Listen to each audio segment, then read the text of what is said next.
So good day mga boss, kamusta kayong lahat? Nandito nga pala tayo sa beta shop ko.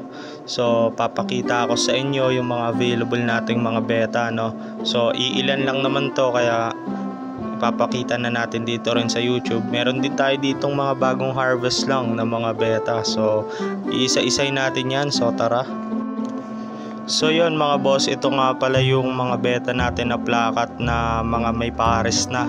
So dito iba't ibang strain din. So ito nga pala yung white natin na plakat natin. Pero ang karga niya talaga is platinum white. Pero nag-ano na siya, ang tawag doon, may iba na siyang kulay. Siguro dahil sa hard talisay, no?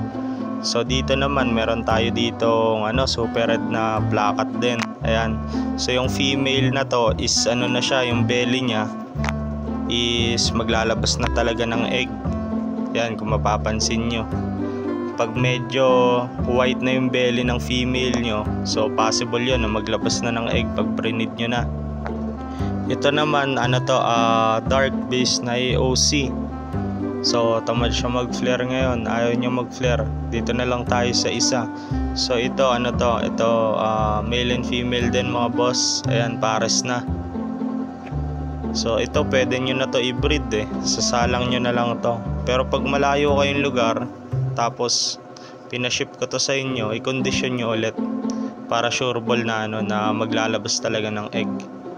So ito naman cellophane. Yan. Pero ang karga talaga nito is candy. Hindi lang talaga sila nagkulay. Ayan. Ito yung dalawa nating pares na sa magkahiwalay na grow out, sila lang yung cellophane. So ito sila ngayon. Pwede nyo silang pagbanggain dahil di naman rin sila magkapatid, pero may karga pa rin yung candy. So dito meron naman tayo ditong ito fancy. Ito maganda to, ang ganda ng kulay nila. Yan, nagbe-blur yata yung camera Ayan So male and female din mga boss. So pwede nyo na yan isa lang for breeding. So dito naman sa taas meron tayo ditong mga samurai. So dito meron pa tayong isang pares ng samurai black samurai yan. Black samurai yan. Kasi yung male hindi na maganda yung female lang talaga maganda Yan. Pero meron pa tayo ditong ibang mga samurai pa. Ito mga samurai din to. Yan, mga red samurai naman. Itong mga red samurai ko is ilan na lang din yung pares. So yung iba kasi mga single na ito, puro male na. Yan, ilan lang yung female natin ng red samurai. Yan. Pero kukuha din ako dito isang pares para gawing kong breeder para sa para sa bare months. Meron tayong ma-harvest ng mga red samurai ulit. Yan. Pag may natira dito ang isang pares, kukunin na natin. Mga red samurai yan mga brother. Ayan ang size nila is junior to regular size na. Yung mga female siguro kaka junior size pa lang. Yan, mga red samurai. Sa mga naghahanap, meron tayo mga boss. Marami to siguro meron pa tayo nito 5 pares pang meron. Yan, mga red samurai din. Yan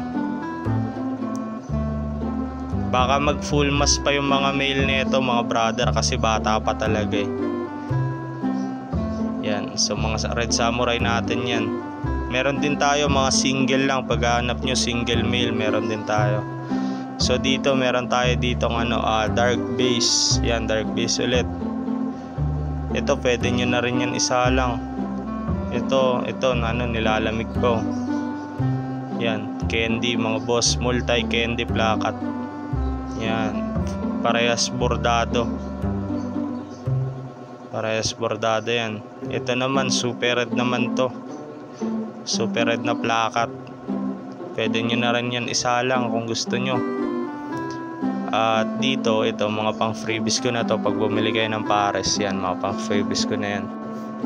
So dito naman mga boss, ito naman yung mga natitira nating mga single na male. Ayan. So medyo bungi-bungi na yung ano natin dito dahil may mga nabili na rito eh. So ito, yan. Ang out ko dito mga boss is 150 na lang ang isa. Yan, mga ano to, junior size, going regular size na. Mga plakat, yan, iba't ibang strain. So dito 150 each. Kapag wholesale is 100, no. Pwede nyo to wholesale, take all nyo na. Yan, so pag malapit lang kayo sa area ko, pwede pa akong maglagay ng freebies. Yan. Dito tag 150 ang isa. Yan, ang mga plakat. Naghanap kayo ng mga plakat. Yan, meron tayo. Yan, meron din naman ni ilan ditong long fins eh, no. Kaso ano na to, mga pet grade na, mga long fins natin. Yan, 150 each, 100 naman pag wholesale, no. Yan. Mga all male yan mga boss. Wala tayong female dyan, wala eh. Ano lang tayo dyan, puro male lang. So dito naman, dito ito mga ano naman to, mga good size na and then selected na eh, no. So dito meron tayo dito, ito mga plakat. Ayan, red samurai and then steel blue blackhead. Yan, magaganda to mga brother. Yan, dito ang out ko is 200 isa. Dito condition talaga to sila, condition. Yan, oh, tignan nyo naman yung mga pattern nila mga boss, tsaka yung ano, tikas nila sa langoy. So yan, meron tayo dito ng Dumbo Copper. Ayan, oh, isa na lang yan eh. Dito naman, ayan, red base and fancy. Yan, parehas mga plakat. Karamihan dito plakat eh. Yan. So dito meron din tayo ditong mga, ayan, karamihan red samurai rin pala dito. Dito meron tayong multi candy. Yan, dalawa na lang. 200 each. Yan, oh, multi candy plakat. Lahat to condition mga brother, di kayo magsisisi dito. Yan. Ano to, mga regular size na karamihan. Yung mga red samo, ano, pasok na sa regular size yan. Yan yung mga available natin. Ito ano pa to, ito mga pang wholesale ko to. Mga juvie size going junior size yan. Kaso kaka-harvest ko lang din to yung mga Dumbo ear. So naubusan ako ng mga Dumbo nung nakaraan, no. So sa lahat ng nagtatanong, halos wala akong talaga mai-release sa inyo na Dumbo ear. Dahil yung mga Dumbo ko mga pet grade na. So ito, nag-harvest ako ng Dumbo ear. Meron tayo ulit. Yan, mga iilan na mga Dumbo ear. Pwede to pang wholesale pag nag-junior size na. Pwede na yan, 100 ang out ko kasi pag wholesale eh. Minimum 15 pieces. Yan, mga junior size. Sa taas wala na yan eh. And then dito meron tayo dito mga yan, oh, mga iilan na mga plakat din. Red base and dark base. AOC pala. Yan. Yan, red base, oh. Ito dark base din and bicolor. Yan. Same price dito mga boss, 200 ang isa. So meron din tayo ditong itong super red. Ito lang ang pinakamataas ko ngayon, 400 talaga out ko rito eh. 500 pag may female. Ayan. So yan, yan lahat ng mga available natin dito sa shop. So siguro hanggang dito na lang muna mga boss. Salamat sa inyo, no.